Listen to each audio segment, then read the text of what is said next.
제가 말씀드릴 때 자산이라고 말씀드리면 주식, 채권, 부동산 요 정도로 좀 한정해 주는 게 생각을 모으는데 도움이 될 것 같아요.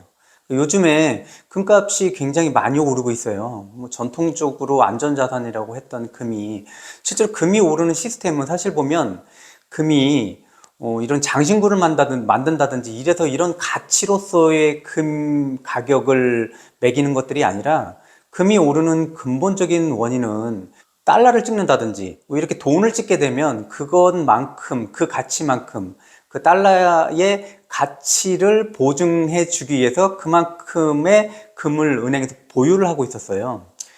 미국의 닉슨 대통령이 이제 더 이상 우리는 달러를 발행하는데 금을 보유할 수 없다 이러면서, 그때까지 이어졌던 브레튼 우드 체제가 이제 끝나게 되고, 이제 그 이후로 미국은 달러를 찍는데 좀 자유로워지지 않았는가라는 생각을 하게 됩니다. 그러면서 각국에서는 이 달러가 기축통화가 돼서 달러를 찍어내는 미국이, 그럼 달러를 찍어내는 것들에 대한 기준을 명확하게 지키느냐, 이 부분 좀 더 회의적이라는 거예요. 그러면 지금은 달러가 기축통화이지만 언젠가는 이 기축통화가 크게 훼손되는 경우가 있지 않을까라는 불안감들을 가지고 있죠. 제일 많이 보유하고 있는 자산은 당연히 금이에요. 근데 여기 보면 금에 대한 그런 차트가 나와 있는데, 이런 것들을 보면 우리가 생각해야 될 것들은 어떤 거냐. 모든 자산들은 대부분 다 우상향을 해요. 안정적이란 자산일수록 더욱 그렇고. 근데 당연히 단기적으로 보면 등락을 반복을 하게 되죠. 떨어지면 올라가고, 올라갔다 다시 떨어지고. 이런 거는 이유가 그때그때의 상황에 따라 다르겠지만, 우리가 눈여겨봐야 되는 것들은 떨어지면 올라간다라는 거예요. 그리고 떨어졌다가 완전히 회복하지 못하지는 않는다라는 부분들을 염두에 둬야 될 것 같아요. 한돈이면 3.75g이에요. 한돈에 3.75g. 여기 한돈에 3.75g 나와 있죠.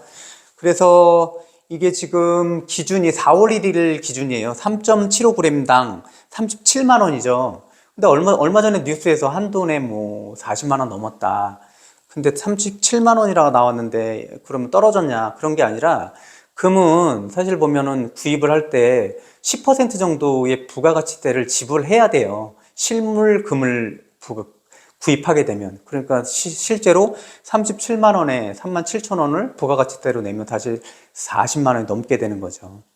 이게 금 차트인데 1996년부터 뭐 2023년 정도, 여기서 우리가 눈여겨봐야 되는 것들은 대부분의 자산들은 그런 것 같아요.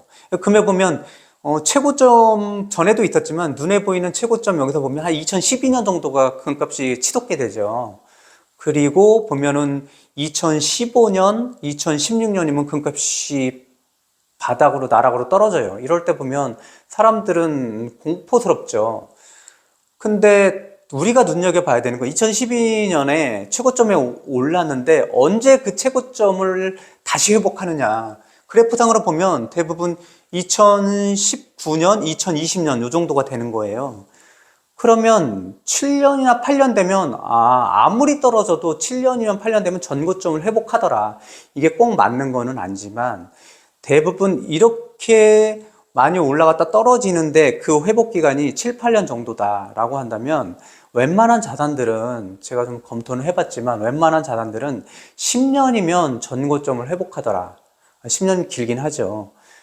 그런 개념들을 기본적으로 가지고 있어야 될 것 같아요. 근데 우리는 자산이 한번 떨어지면 끝없이 떨어질 거라는 생각을 하게 돼요. 그래서 떨어지는 그 순간 점점점 더 많이 떨어지면 우선 그 자리를 모면하고 싶어 하죠. 그래서 자산을 팔아버리는 그런 일들을 쉽게 범하게 돼요. 다음을 볼게요. 그럼 금값이 지금은 그러면 언제 올랐느냐라는 것들을 보면, 여기 금과 달러를 비교한 그런 그래프예요. 달러 지수를 산출하게 되는데, 사실 보면 100 이상이다 라고 하면 달러의 가치가 점점 올라가고 있구나 라고 생각하시면 되고, 100 이하다 그럼 달러의 가치가 상대적으로 떨어지고 있구나 라는 생각을 가지고 계시면 돼요. 그러면 2021년부터 치솟게 됐던 그런 미국의 기준금리를 봤을 때 미국의 기준금리가 오른다는 것은 달러의 가치가 올라가게 된다는 거죠. 금리라는 것은 돈의 값이니까 미국의 기준금리를 올린다라는 것은 미국 달러의 가치가 올라간다는 얘기겠죠. 그럼 그 기간 동안은 사실 보면 달러 인덱스가 올라간다라고 생각할 수 있는 거겠죠. 달러의 가치가 떨어지면 금의 가치는 올라가게 되고 반대로 달러의 가치가 올라가게 되면 금의 가치가 떨어지게 돼요. 이것을 통해서 알 수 있는 것들은 금이라는 자산은 달러라는 기축 통화가 불안하다. 그러면 사람들의 관심은 금으로 몰리는구나 라는 것들을 알 수 있겠죠. 그런데 요 사이에 금값이 계속 치솟고 있는데 이게 좀 이상하죠. 달러도 기준금리가 올라가는 그런 상황을 보게 되면 달러의 가치도 굉장히 올라가고 있는데 금값도 올라가요. 요 사이는 금이 예전과 같이 달러의 가치가 올라가면 금의 가치가 올라가는 게 아니라 금도 다른 자산처럼 그런 성격으로 바뀌지 않았는가라고 파악을 하고 있어요. 그래서 금이 딱히 뭐 달러의 반대로 움직이는 게 아니라 다른 자산과 비슷하게 지금 상황은 앞으로 고금리에서 이게 언제 떨어질지 모르지만 금리가 더 오르겠다라는 룸은 적고 금리가 떨어지겠다라는 룸은 더 열려 있는 상황이기 때문에 달러의 가치가 떨어지는 게 아니라 유동성이 좀 더 확보가 될 거라는 그런 믿음에서 일반적인 자산과 같은 흐름을 보이고 있다는 것을 확인할 수 있겠죠. 실제 금 보유국을 보면 이 금은 개인이 보유하는 게 아니라 각국의 중앙은행들에서 많이 확보를 해요.